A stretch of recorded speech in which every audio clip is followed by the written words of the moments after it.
The Cincinnati business community and city officials believe the region's public transportation system must vastly improve to serve existing companies and attract new ones.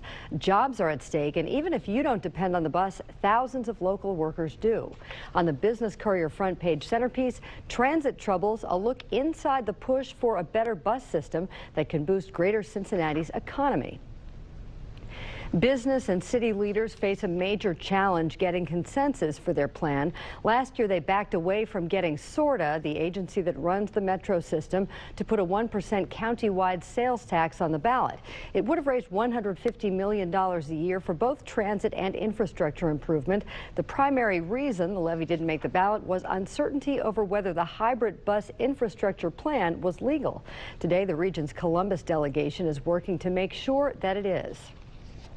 Members of the Better Bus Coalition have unveiled their own plan. It would boost the metro bus system by increasing Cincinnati's earnings tax. The group of transit activists is led by Cam Hardy, a paralegal at a local law firm. Cam Hardy is with us this morning and joins Business Courier editor Rob Dahmeyer in the studio. Gentlemen.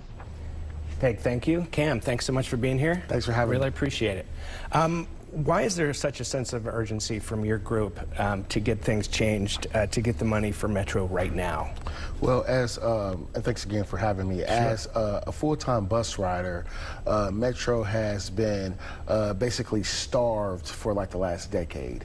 The deficits are piling up. Buses are continuing to break down. The routes are not meeting the needs of today's riders or even tomorrow's riders. And so, you know, I have been attending various stakeholder meetings, sort of board meetings for like the last four and a half years. And there's always been talks of doing this, right, but there's never really been the political will to make it happen. So, you know, we looked at every option that we could, and we found that, you know, floating a petition in the city for a charter amendment would be the best option.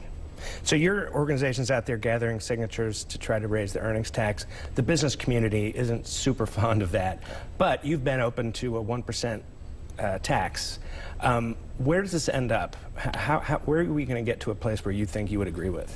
Yeah, well, we do agree that this should be a countywide effort. You know, buses travel outside of the city limits. Yeah. City residents should not have to foot this entire bill by themselves, and that is how it's been since the 70s, since transportation existed here in the city of Cincinnati. What it would take for us to support them is a true coalition of people at the table leading it. I feel kind of uncomfortable, you know, that we have the business community leading this and they don't really ride the bus. And so I think that this demand should come from bus riders and other vested partners. I do understand that, you know, you can't get this passed with bus riders alone. You need the business community, you need the politicians, you need other stakeholders. And what I envision is everyone coming to the table, we could all get on the same page and move forward together. Some people see bus transportation as more of a social service than a transportation service. How do you get people to look at that differently? In other words, how do you get somebody who may not ride the bus to be in favor of a levy? Yeah, well, that's a great question. I spent a lot of time talking to county residents, again, outside of the city limits, people who, you know, usually take their cars to and from work, jobs, appointments, things like that. And, you know, something that really resonates with them is the fact that, you know, just because they're driving their cars, you know, this thing takes cars off the road, and it's good for the environment, you know, so there's more parking for you, more parking for your family, you know, you don't really have, I mean, we have a lot of pedestrian issues in the city with people getting hit and things like that. So, you know, this benefits everyone, you know, even if you don't take it. And also, you know, this can give you an opportunity to maybe ditch your car for a day or two if the bus system, you know, is convenient enough for you. If we put investment into it, it would be inconvenient for you. It's a big issue, and you're obviously doing a great job of making sure that that you're on top of this issue. Thanks again. You really should read the story that Chris Wederick wrote.